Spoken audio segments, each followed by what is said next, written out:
State Representative Brandy Fluker-Reid. Welcome to the Further Forward podcast. Thank you so much, Ashley. Thank you for having me. I'm so excited to be with you today. Oh, same. I've been such a fan for such a long time. I think through Jessie Colbert and her work with Mass PPD Fund, and I'm just so grateful of how small Boston is, so that someone like you could be someone that I really get to look up to and admire and watch. It's a blessing. Well, it's definitely a mutual love fest because I feel like I was following you on social before, and then someone was like, "Oh my gosh!" And I just thank you for it is a mutual love fest. That's all I'm going to say. So thank you for being you and your leadership and just your honesty and vulnerability and how you show up. It's certainly a inspiration, even a safe space for me. So it's Thank mutual you. love. That's all I can say. I appreciate that so much. I really do. I started this podcast the same way with every single guest. Who are you and how are you? Who am I? I am here. So that's who I am. I am here. How am I? I'm doing okay. I'm just thankful to see another day and thankful to spend some time with you because this is like work, but the fun side of my job. And yeah, that's all I got. I love it. Perfect. Talk to me about we'll talk plenty about your actual job, what you do, what's important to you in that world. But talk to me about you. Who did you want to be when you were growing up? Oh my goodness. Believe it or not, I wanted to be a housewife and not in the traditional sense. This is before housewives got glammed with like Peaches and Bravo TV shows. Like I am Yeah. too old to have grown up with that in my formative years. But I grew up an only child and I do have a big family, but we're spread out. And so I always felt alone as a kid, if that makes Mhm. sense. And so I would always host sleepovers and stuff. And thankfully, like my mom's house and my mom was viewed as a safe place. You know, we always had good fun together in the house. And I always would use my MBTA card, which back then the student pass expired at 8 p.m. to just travel to other parts of the city of Boston to see my friends after school before coming home. I had to have my homework done, all those things, the rules that my mom established. And so I just always wanted to be married and to have children. And that was like my goal in life. I was like, I just want to nurture my family, take care of some kids, and like be good to go. But I think what do they say? If you want to make God laugh, make plans, because that was not my trajectory. Yeah, not at all. Not in the least. Oh my goodness. And when did that start to change? What age were you when when you started to imagine another future? Um, I don't think I ever started to imagine another future. It was just one of those moments, I identify as a person of faith, that I was like, okay, God, well, I don't see this happening in the near future. So what else am I going to do with myself in the meantime? And, you know, the thing is, as you know, two things can be true at the same time. So Mm-hmm. this position of advocacy, of leadership, when you talk to people who have known me since childhood or undergrad or law school, they are not surprised by this whatsoever. It was probably more of a Wow. surprise for me. My mom will say I've been an advocate from the time I could talk. I organized my first protest in third grade, my second and fifth grade. By middle school, there's no stopping me. So the like change making, making things better was always a part of who I was, even though my heart's desire was to be a homemaker. Wow. Hold on though. So what were you advocating for at that time? What was going Yes. on? So, there were some school policies that I disagreed with at my elementary school. Um, my mom worked very hard. She's a single mother and she still had to work full time to support me and herself. And so I was always the last kid picked up from the after school program. I don't know if anyone out there has that Mm. story where it's like 6 p.m. calling my mom, ma'am, come get your child. Like we need to close. Like where are you type Wow. situation? Because she was always working and working late. And so we had this after school program and it was a very small school and there was a vending machine there, and the rule was that only teachers could utilize the vending machine. And being at the school as often as I was, I would just see the vending machine at the time a man come and just like throw away all these snacks that essentially spoiled because there just wasn't enough demand of the staff to keep up with it. So I remember I asked the school administrator, like, oh, can we as students use the vending machine if it's like after school hours? The answer was no. So I remember I came home, I told my mom that story, and my mom's originally from rural Alabama. So she grew up in the segregated South. She's done quite a bunch of advocacy in Alabama when she was growing up, then even here in Boston when she moved up here at the age of 20. And so she said, oh, you should start a petition. And I was like, what's that? So she's like giving me all the tools and strategies of like organizing and power as an 8 year Wow. old. So I started this petition and I have like all the students in the after school program sign it. And then I present it, to the principal, like, here's our petition. Can you let us use the vending machine as long as our homework's done is after school hours? The principal still said no. So I go home, like, defeated, tell my mom. I was like, oh, the petition, like, we had like 75 signatures or whatever the number was. And I was like, Wow. but it still wasn't enough. And my mom was like, well, who pays the school tuition? I was like, the parents. And she's like, well, maybe get the parents to sign the petition too. So then she's like giving me a lesson in power, right? And like Wow. who does the power that be listened to? It was amazing. And I didn't have this language. I'm just an 8 year old trying Yes. to get access to the candy. Let's be very clear, right? Like this is what's Yeah, yeah, yeah. happening in the moment. But looking back in hindsight, I can kind of see what my mom was showing me and modeling me. So since I was always one of the last students who would be picked up from school, it was myself, Ethan, and Candy. We were always the last three children at the after Oh school my program. gosh. When the parents would come to, sign out their child and they got a token just to verify it was like the right guardian with the right child, Mhm. I would say, hey, Mrs. So and so, hey, Mr. So and so, are you okay if your child uses the vending machine after school as long as they've done their homework? And most parents were like, yeah, that's fine. So they signed the petition too. And then I presented that to the principal, and finally they changed the policy. So that was my. In the meantime, though, after the first no or the second no with just a student only petition, we did organize little protests where we like marched around our multi-purpose room saying no justice, no peace. Might have been a little dramatic, but we didn't really know. Oh my gosh. And so that was the third grade first protest and policy change that I worked towards. Okay. Oh my gosh, that's so funny that you did all that, but still weren't, I mean, I know 3rd grade, you're young, but still weren't like, "Oh, this feels good. Like, I'm gonna go do this." Like, you know what I'm It's so saying? funny. I do know what you're saying. And it's interesting because I think about, when they ask you when you're in elementary school, what do you want to be when you grow up? I remember one time saying I wanted to be president of the United States. And then Uh-huh. I feel like I also remember later in that year being like, and literally thinking this, like, oh, but I'm black and a woman, maybe Supreme Court justice, and kind of like modifying the goal. So and Mm, again, that's like no shade to anyone, but I think it just goes to how we are messaged, the messages we receive, how we're socialized in society, and how even subliminally, like children can pick up on things that they can or cannot be just based on what's happening in the world in girl. and around them, if that makes sense, which is why Mhm. when President Obama became President Obama, I had just finished teaching third grade for a few years before being in law school. And I thought to myself, this is so great because now there's going to be a whole generation of little brown children who can actually say, oh, I think I can be Yeah, president because they see themselves in it. And that's just such a right. huge, huge game changer. So I won't say I didn't have thoughts of it. They were just easily diminished, if you will, to the point that I Benefits, completely yeah. forgot that that's what I said I wanted to do with my life. Wow. Yeah, I think, like, that's something that I've been coming back to now, which is, like, really trying to get rid of all of those limiting beliefs about what I can That's be. right. I mean, I just turned 39 this year, so I'm, like, still in that work of, 1, I had to get through but I had to get through all of the blaming and shaming of my parents and their style of parenting and everything that I felt like they did wrong and every little injustice throughout my childhood. So that was like my first hurdle.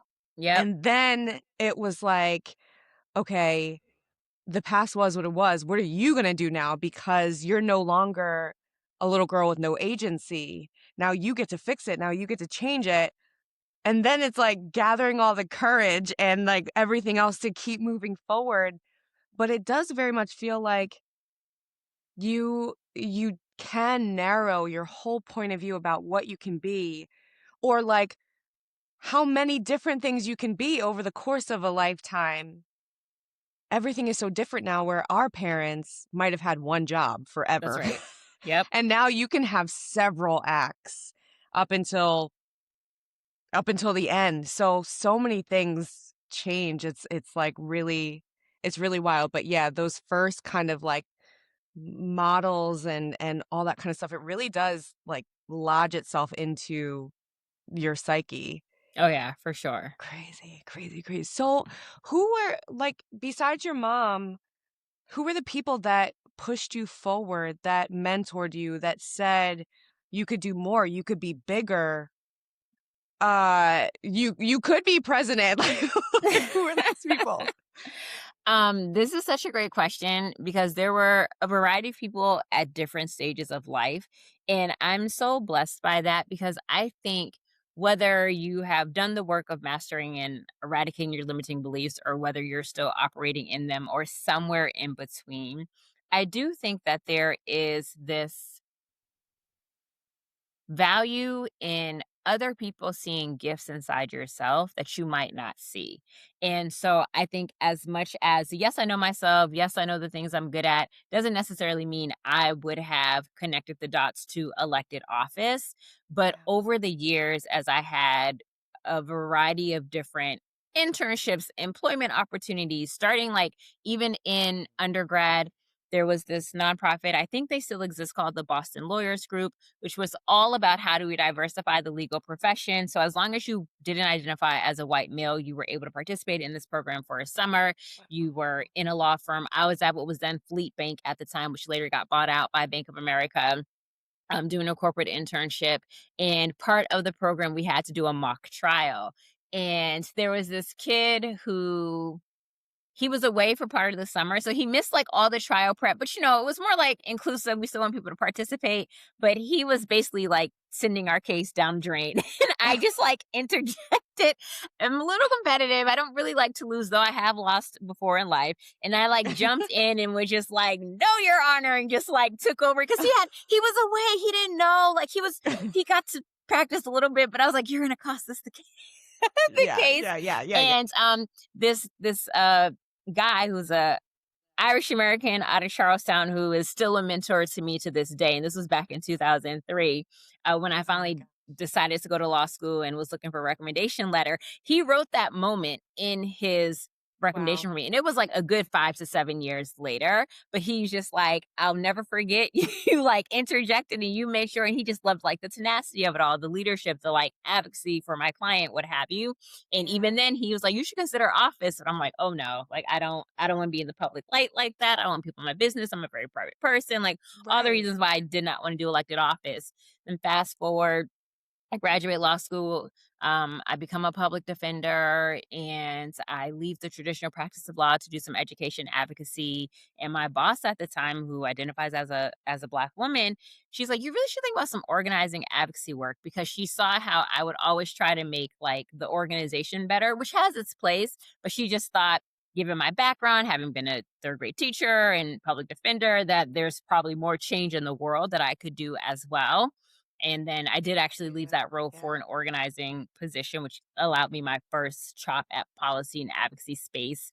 And then in that world, there were other folks who knew the campaign and electoral world really well. One of my coworkers, she said, "Brandy, you're going to run for office." And this is like 2013 now. And she's like, "And when you do, I'm going to be your campaign manager." And I'm like, "Girl, I'm not. Anybody think about running for office? Like, what do you mean?" And then even an elected official who I had done some work with said to me, "I think you'd be really great." But at this time, House of Cards has just come out. I was a big fan of the show, and I'm like, "Oh my gosh." And Yes. I have my first like political role, which is in education, which can get kind of like House of Cards minus the murder. So I was like, "Ooh, I don't know. Again, I don't think this is the life that I want for myself." So I Right. kind of just had a lot of reasons why not. Um, and what's ironic is the seat I have now came open in 2013, And the same person in 2013 is the same person in 2020 who told me I should run for this seat. In 2013, I wasn't ready for it. Like I said, House of Cards, like, that's not what I want. I'm a really proud Yeah. person. But in 2020, I said, wait a minute. Let me pray about this. Like, give me a weekend and I'll get back to you. But I just use that to say there were plenty of people along the way who, some were relatively strangers, to some degree, and others who had seen my work and just said, "No, I think you'd be really great in elected office. You should consider it." And then the timing lined up, and I threw my hat in the ring, and here we are. Are you a representative in the same district that you grew up in, or did you grow up somewhere totally different? And Wow, so you're home. I'm home. It's insane. Whoa. It's so because I never actually when I tell you I did not contemplate this for myself, like Yeah. I did not know that I would have this opportunity. It truly has been like an honor and privilege of a lifetime. Like I don't say that lightly or loosely. Like it's like, wow, Mhm. like this is where I grew up and here I Wow. am in this role. Yeah, it's really cool. Okay. Did you say yes because it was home? Like, if it were something different, do you think you would have wanted to do it? Oh, that's such a great question. I think I said yes because I felt like it was what I was supposed to do at that moment in time, which is really Okay. hard to explain to people. Like I just had a feeling, but I remember I got the call. I was actually on vacation with my kindergarten best friend, celebrating her birthday early, and I'm Oh my overseas. I get this call. It was like I wanna paint the picture. So this is like my since '88 best friend, okay? Like known each other since Wow. kindergarten.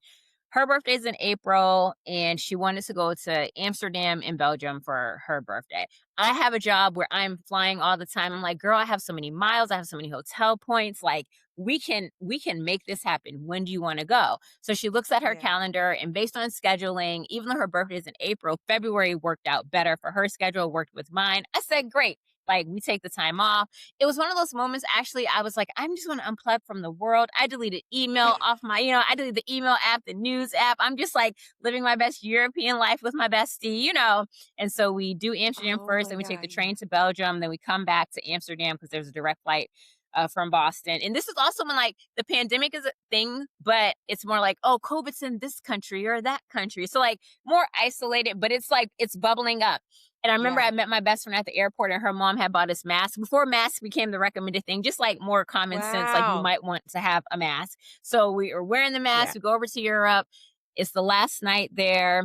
We took the train back to Amsterdam before I flight out the next day. I had hotel points for that. So we're there and we just like raid the like executive, suite or whatever to get like some snacks and goodies. We're in the hotel room, just like kikiing, like as if we're like our 8-year-old selves all over again, like not a care in the I world. love this. And you know how they're your friends who are like you have like your text message friends, your phone friends, your DM friends, like everyone, there's a certain mode of communication you tend to have with certain people. Yes. So Yes. this person is definitely like, we talk, but it's always text, right? 9 times out of 10. So they called me and I'm like, why are they never call Yeah. me? Why they She's never like, call. Yes. I'm like, hold on, girl. This person never calls me. Let me see what's going on. I'm like, hello. Launches into this tirade of how my predecessor's not seeking reelection. I should seek reelection. It's 2020, so they cite 2018 as the year of women with Ayanna Pressley, Liz Miranda, Nika Eligardo, and how I have to run for office. I'm like, whoa. I was like, hold your horses. Like, I'm in Europe right now. And they're like, Yeah. oh, I hope I Yeah. didn't ruin your vacation. And I said, no, you just gave me a lot to think about on my 6-hour plane ride home tomorrow. Like, give me a week and I'll get back to you. Yeah. And my best friend's like, what's that? I was like, I don't know. Someone just actually run for office. I have a bundle of energy. I gotta go run on the elliptical. I'm like, I gotta like shred this energy that Oh my like gosh. I just absorbed. So I change clothes. I head down to the gym. I'm running on the elliptical in the hotel room. I'm like talking to God as I'm like running. I have like Mhm. fast Mhm. paced gospel playing in my ears. And I just felt in that moment that I should go for it. But I still wanted to seek more input and talk to other people. And I think what really sealed the Right. deal I just want to paint the picture, Ashley, to get me to yes Yes. is my mom had to have like, I don't know, maybe cataract, some eye surgery. And I told Okay. her, I said, Mommy, don't schedule it for this week because I'm going to be in Europe and you're going to need someone to get you to and from the hotel or from the hospital. Of course, she schedules it because she's fiercely independent, and I'm like, "Ma'am," she's like, "I'll take an Uber." I was like, "They're not gonna let you take an Uber back from the hospital." So, my oldest sister, who's my dad's firstborn, and her partner, they were living in Connecticut at the time. They came up for that weekend just to be there with my mom since I was out of town. I text them and I'm like, "Hey y'all, I'm on the plane, about to take off. Family meeting when I get back home because they're all at my mom's house in Yeah. Boston." And so I catch the cab home and I'm like, "Okay, y'all. So someone just asked me to run for office. Like, I don't know what to do. What? Let's talk about it, you know?" And so Yeah. my sister gets this smirk on her face. My brother-in-law, he's like, "Oh, shoot," you know, like, okay, like he's like the wheels are Yeah. turning. And my mom, who grew up, like I said, in the deep South, woman of very few words, but when she does speak, you want to make sure that you're listening. Not the type of family like I did not grow up with participation trophies, like not a lot of like accolades or verbal praise.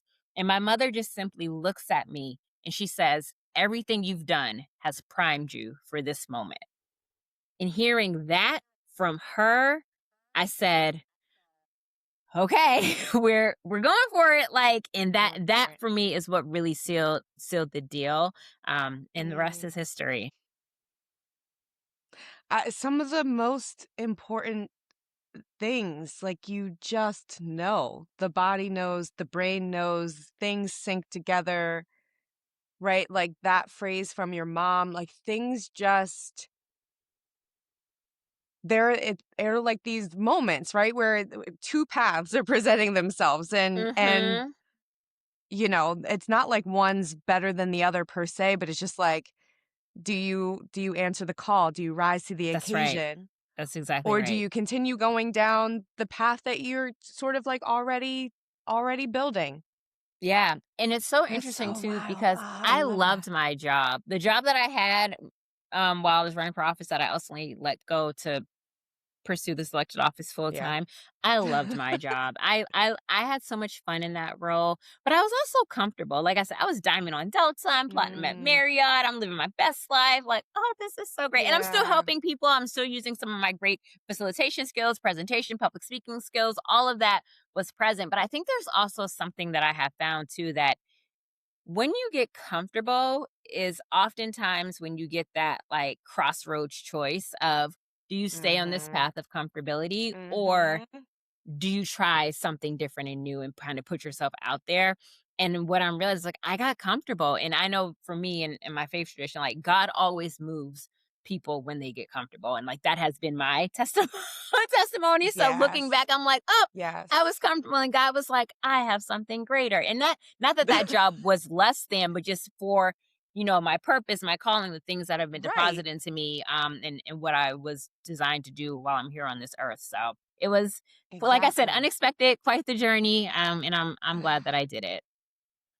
What are some of the things that you knew immediately you wanted to try to fight for in your district? What did people need? Because you're clearly you were dialed in. Yeah, so I would say at this point, when I say, "Yep, I'm gonna run," 2 weeks later, we got the, like, shutdown. That was only Yep. supposed to last 2 weeks, and then Yep. a year and change later, right? Like, everyone was there. Yep. We know how all of our world shifted and changed. And I think for me, the COVID-19 pandemic only highlighted and exacerbated the inequities that people in my community have seen and known for far too long, whether related to Mhm. healthcare, food scarcity, transportation, housing, like all of the things just magnified. And so I think for me, the issues that I wanted to focus on were the ones that were most eminent in the community at that time. 2020 was also the big year of Black Lives Matter when we Yeah. had Breonna Taylor and Ahmaud Arbery and George Floyd, amongst others. And so certainly thinking about what does accountability with law enforcement looks like, examining the force that is used or not used in any given situation was a topic that I cared deeply about. I also cared deeply just being on the campaign trail. I did a lot of phone banking because person to person contact just really wasn't available to me. Right. But talking to people, there were so many folks that I ended up phone banking who had been formerly incarcerated and when they got released didn't have access to a state ID. They're often just released with like a prison card, which let's say they're fortunate enough to have a job. You can't open up a bank account with a prison card. So then you're at the check cash in place, which takes more money. So it kind of just like helps to get people back into incarceration, which is not the goal that we were hoping Right. for. So I filed a bill just to make sure that when folks come home from incarceration, they have a state ID to help set them up for success and really reduce Yeah. recidivism. And that's a bill that has seen some really great progress. It hasn't been passed into law, but with the Haley Driscoll administration, they did a pilot program that continues to expand to really provide Okay. folks with those IDs. Still fighting for Right. the legislation, but I'm just grateful for the progress there, thinking about how Mhm. we can set people up for success. So that's an issue that I care deeply about. Another issue that I care deeply about was just our education system, generally speaking, Mhm. because that's when we all had to switch to the digital learning and what that meant for students and families and educators Yeah. as well. And so the bills that I've worked on in the state house may not all focus directly on academic achievement per se, but really how can we support our students? So, for example, Black women are more likely to be suspended for out of school time for dress code violations than other people. Studies show that when students don't have in school time and are suspended, they're more likely to enter our criminal justice system or criminal legal system, I should say.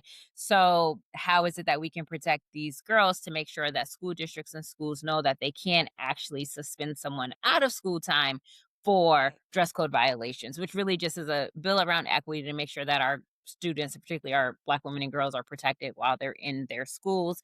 I've also filed some bills around funding for our local school districts just to make sure that they have the resources they need in order to educate our children. Um, Another well, this is a current bill. This isn't while I was running, but the headline is anything related to equity, economic justice.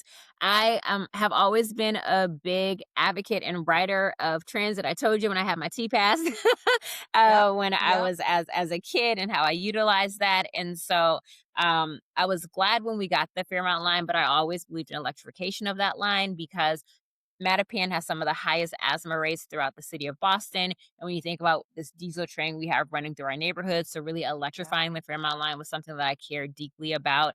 As soon as I got into office and was able to work on that, and that became a success as well. So those are some of the issues when I first came into office that I cared about and started to work on. And how do you care for you? I know you were running. I don't think I've seen any more running thing. Oh, oh. Did she fall Y'all, off? okay. Listen, so Ashley was like my Wait. unofficial trainer because she's such a G, and I was running. I had a whole season of running, and then I got the balls. Yes. Ashley gave me these stretches because things were getting tight because I'm no spring chicken anymore. It was great. It was lovely. I had supporters cheering me on, and then I think I had like a glute sac, a hamstring, something happened, and that slowed me Okay. down. But then I fractured my collarbone in 2025, and when you break bones over 40, it's and I've never broken a bone before, but it just took a really long Yeah. time. Yeah. And then I Yeah. finally like bounced back, but then winter came, and I was like, "Oh, I'm not really a winter runner." Mhm. Um, Mhm. so yeah, no, you have not seen Nor me am I. run yet, but the Okay. weather is finally It's coming. breaking. Yes. Yes. So, and I want you to hold me accountable. I didn't mean to call you 'Cause out. I was no, just like, it was a "Oh, I call haven't in. seen." No, no, no, it was a call I'm in. This is a call calling in, in. Ashley. It's Calling okay. It's in. a call in. I'm It's like, "I fine. haven't seen you run." You No, were you pretty have not. fast too. Like when I was looking at your when you were posting on Instagram, I was like, "Oh no, she's moving." Like this is Yeah. not no shade to anybody, but you kept almost like positioning yourself as like not a runner, but it's not like you were running 25-minute miles. Like you were you were a Which runner for real.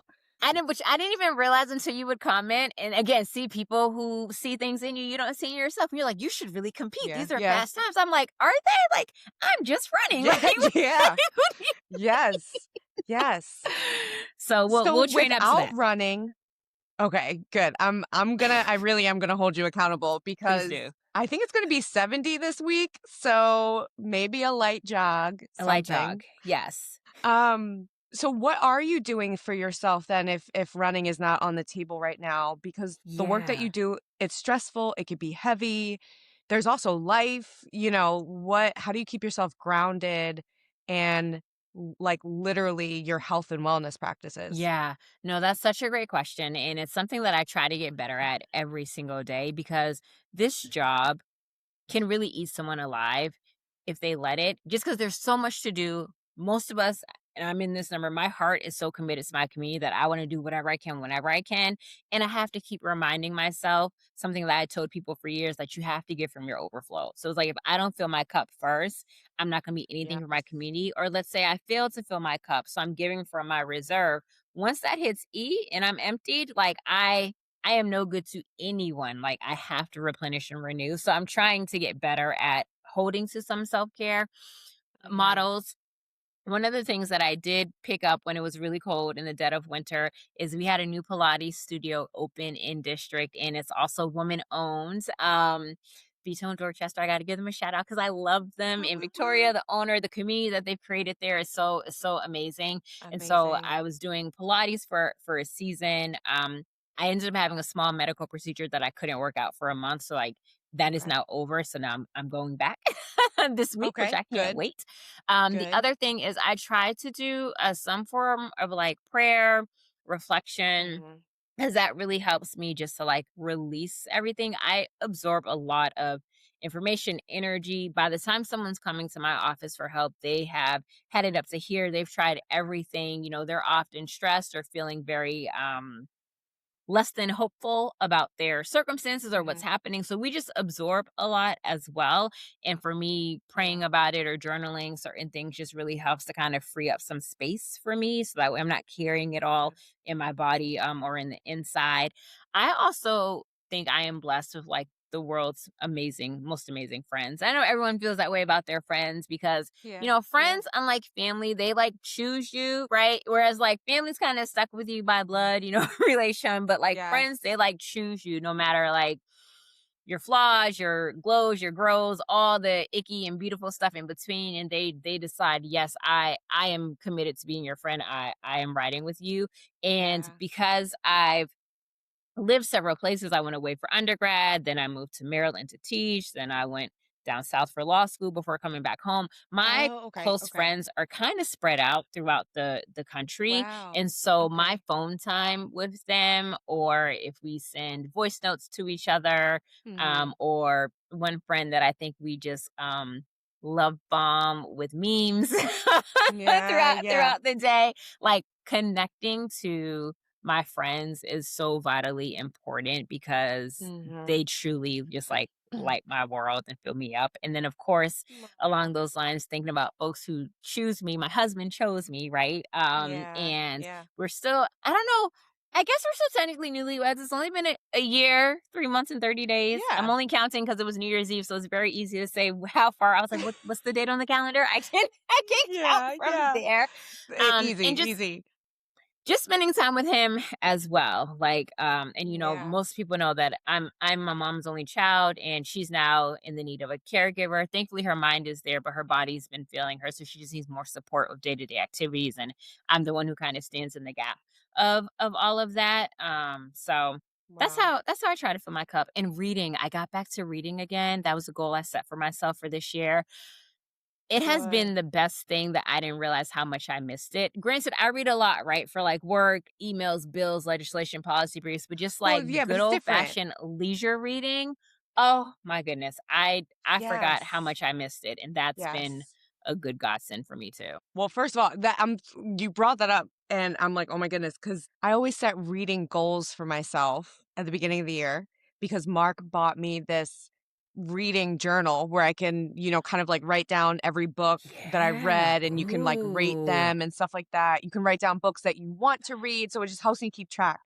I love And this. I mean, you can see the bookshelf behind me. Oh I yes. love reading books. I was an early reader. I always went to the library. I always had my own collection of books. It was very important Same. to me. Yes. Yeah, yeah, it's like never gone away. But I'm gonna put myself out there publicly. I've only read 7 books this year. I prefer sitting and reading an actual book. So I slow my body down and I slow my brain down versus listening. And then I'm doing dishes and I'm driving and Yeah, that's right. so what that tells me is that I'm not sitting and relaxing enough, which is really the thing. It's like not the number of books, but it's the Yep, fact that like I'm not slowing down enough to that's read the right. books. Yeah, So I got to fix that. I got to yeah. do something. What are you reading? I need to know. What do you Oh my like? gosh. Oh, I like everything. So, I'll read fiction, Okay. nonfiction, Hmm. autobiographies, memoirs and quotes, because there are a lot of people my age writing memoirs. I'm like, "Y'all, we're too young, but yes, you can call it your memoir, it's fine." I read a lot. I love a good mystery or thriller. So, like, mysteries and thrillers are amongst my Okay. favorite genre. Right now, I'm reading this book called The Oh, Midnight Library. It's so good. It's actually a book okay. that one of my colleagues, he started reading a couple years ago. We're supposed to read it together. I bought the book actually, but life got in the way. I never read it. He's like Yeah. 35 books later now. I finally started Oh my it God. in February because I had one book I wanted to finish reading. My goal, y'all, I'm no actually it's just been a book a month. If I could do a book a month, we're gonna count it a win because No, I that's used to good. read all the time, but I'm like, I need a book a month. And this one's You taking have a me big 2 job. months. You have a big Yeah. job. There's a lot going on. It's called The Midnight Library. I started reading it in Okay. early February, like late January, early February. It is so good and it ended up being irrelevant. So again, I'm a person of faith and I feel like things always work out how they're supposed to. Yeah. And it's basically a book about grief, which I didn't know when started reading it. Wow. And at the time that I started reading it, I was sharing, some people know I lost my dad in February. He passed February 10th. A month before that, I lost my godfather on January 12th, who was my dad's first cousin. And then we got back. My dad was living in Virginia. We had those services the 28th. My godfather's services were back here in Boston on the 7th. And then the 9th, my husband lost his sister, and we were not expecting that. So this whole year has been like a year of grief, and I was like, "Oh God, what are the odds that now I'm reading this book? Already started this book on grief, and Mm, it's seeing me through." yeah. And the reason why I love it so much, even though people are like, "Are you really still reading it with all of those life transitions?" So it's about. I'm not Yeah. going to give too much away. It's about a woman who, for whatever reason, decides that she no longer wants to be on this earth. And so she thinks she's transitioning, but she goes to this place called the Midnight Library, which is basically a book of all her lives that could have been. Because, with death, there's always this feeling of Oh, regret, right? Like, well, what if I did this? Or what if I did this choice? Or what if I did this? Or what if I hadn't done this? Or what if, blah, blah, blah. yes. Fill in the blank with like whatever regret we as humans often carry. And so she has the opportunity to experience her life without that regret. Whatever it is. So it is a library of all these different versions of her lives that could be. And it is just so fascinating, and the moment whenever she like pops into a new version of her life, the moment she feels a sense of regret, she goes back to the Midnight Library. So like it's like just like that. So it's just so fascinating that she goes to these lives that she thought may have been better for her, not better for her, and then to see her response and reaction in them. And it's just Ooh. so well written. And I know particularly, no relationships are perfect. So my dad, I loved him, but we had such a complicated relationship. So there's tons of regrets there. And then it's like, ooh, and I haven't gotten to the end yet. So I don't know if the message is going to be, it doesn't matter, regrets happen all the time or things work out. So I don't know what the end message is, but it has been such like a Wow. place of refuge and peace to see her try to find the life she thinks is the best for her. Mm. Um, it's been so fascinating. I love the Oh. Midnight Library. It's so good. I will. I'm So gonna. good. I'm gonna add that to my list. I'm gonna read that because that sounds like something that would really resonate with me, having lived so many lives at the young age of 39. Like, how am I still here? It's a real There's stuff thing. there's so much that clearly needs to be done because, Yes. thank you for sharing thank you for sharing that. And also sorry again for your losses. Thank you. It's always hard in general, but when there's like a succession of losses, especially close together, it really hits really hard. Yeah, for So thank sure. you for sharing that with us. Yeah. Starting to wrap up, unfortunately, because I just want to hang out with you for the rest of the day. What kind of world are you building? Ooh, Ashley, that's so deep. I know, right? I love that question. Um, okay. The ideal world that I would like to see is truly like representative government, where government is truly advocating for the people that it represents and that folks just aren't quick to accept the status quo. Um and when I ran for office in 2020, like part of what I said was we as community members know the solutions, like we know what needs to be improved in the lives around us. It's navigating the systems that can often be the hardest thing to do.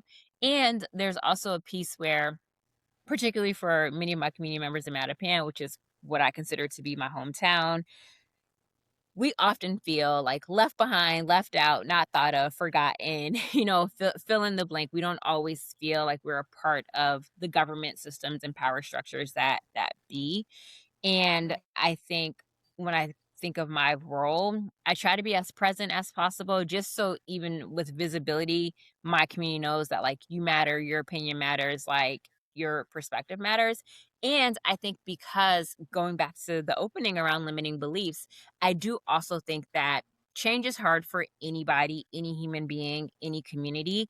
And I think sometimes subconsciously folks can buy into the narrative that we don't deserve nice things. Whereas I think we in Mattapan deserve the nicest of the nicest in all of the things, like all of the things. Yes. And I think about, for example, Mattapan doesn't have a sit down restaurant. Wow. So we end up spending our resources in other neighboring towns, which isn't a problem, but why can't we have that here? I think about road safety and we don't have the safest roads here in this part of town because either the lanes are out of control or we're not thinking about pedestrian safety as they're trying to get across the street. So I just think there are things that we sometimes limit ourselves on because we're like, oh, that's the way it's always been, which is fine. And what would you in your ideal world, right? Like if you could just like have a blank canvas, open slate, paint the picture of what you would want for your community, what would it be? And I feel like then it's my charge to try to make that vision happen as Yeah. opposed to I think not accepting the status quo goes both ways, right? So not just accepting what always is because it always has been that way, but also not just accepting the bare minimum without thinking more globally around like what could it be beyond like no we don't want that. Like then what would you want in kind Right. of advocating and fighting for that? Mm. That's a I word just in and want of to help itself. people. That's actually at the Yeah. end of the day, I'm just trying to help people. Just a You're government and doing a world great job. You're that we doing a help great people. That's job. that's it. That's all I want to do. Like, it shouldn't be this hard. It shouldn't be this True. It's true. leave us with, like, a piece of advice, a quote, a something, a scripture, anything that you live by. Mm.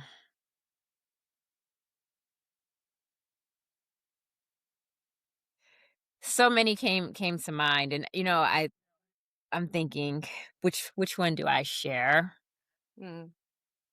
And then I think I'm gonna share 3, but they're short, they're quick, I promise. Okay. It's Um, okay.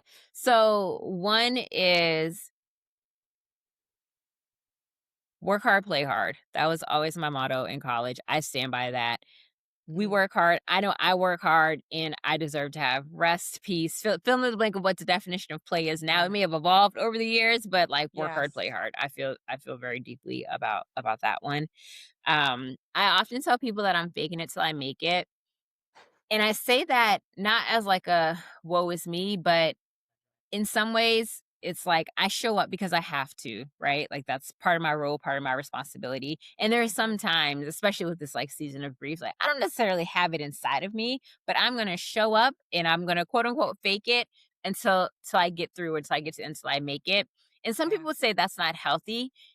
And I don't disagree with that, but I also think for me, it's a way that I try to live out my faith too, where it's like, I'm not feeling Yeah. this, but I'm gonna like step out on faith and like just get Yeah. the movement started with the hope Yep. that by the end of it, I'll have whatever grace or abundance or, help I need to get Yes. through and to actually have really made it, even though I may have started off faking it. So that's that. That makes That's the sense. other Yeah. one. And then the other one that I often tell people is I'll say, I'm exhausted but grateful. And because it's true. And both can be true. And I think Yes. sometimes, especially like as professional women or like women who may have roles more in the public sphere or outward facing, there's this expectation that we hold it all together, and I know Mhm. I'm at a point where I'm kind of tired of holding it all together, but that's just what I was trained to Mhm. know how to do, so I'm doing it, Mhm. and it can be exhausting, and I am so grateful, like, how cool that, like, our worlds collided because I happen to run for elected office, like, and Yes. now I'm doing this podcast, and, like, I mean, taking care of my mom can be a lot, but I'm so grateful that I get to take care of her, that she's still here, that she can still deposit into me whatever wisdom she like, so it's just like, yes, I'm exhausted. Like, y'all, I Yeah. am tired, but I'm still so grateful, for Yes. all that I'm able to do and experience. And it's not a binary. Both can be true. So Yeah. those are the three I'm gonna leave with you. Thank you. Thank you. Thank you. And finally, just tell people where they can follow you, where they can keep up with your work, where they can, I don't know, whatever you want them to do. Like, tell them what to do. I love this. Okay. So my handles are Team Brandy, Brandy 617. I found out my mom actually works really hard to make sure people know it's spelled with a Y. She never likes it with the I or IE, which I didn't know she has such strong feelings, but for 2 months ago, I think I told her, someone spelled my name with the I. She's like, oh, I tried so hard not to make that happen. So Brandy with a Y. And then I have a website, electbrandy.com, where you can learn more about my policies. If you do electbrandy.com/wins, you can see like what I've accomplished in the time I've been in office. I am on LinkedIn. I don't check it as regularly because the same guy who wrote my law school recommendation, I'll never forget, it was 2003. And he said, there's this new thing called LinkedIn. You all should join. And like, I've been on LinkedIn since 2003 and it just started to become a thing, in like the last 5 to Yeah. 10 years. So I don't go in there often, but I am on LinkedIn as well. Okay. And I think those are, yeah, Team Brandy 617. That's Facebook, Instagram, which we use primarily. I don't really use X anymore. For Personal obvious preference reasons. reasons. And then I'm on Yeah. Threads, but I'm not on Threads regularly either. But they're all Yeah. Team Brandy 617. Okay. Thank you for keeping it real. Well, And well, I'm I like, am wait, Team Brandy. I like Team Brandy for life. Thank you so much for coming on this podcast, for saying yes, for giving me the space and time, for allowing other people in my community to get to know you as well. It's such a pleasure and an honor.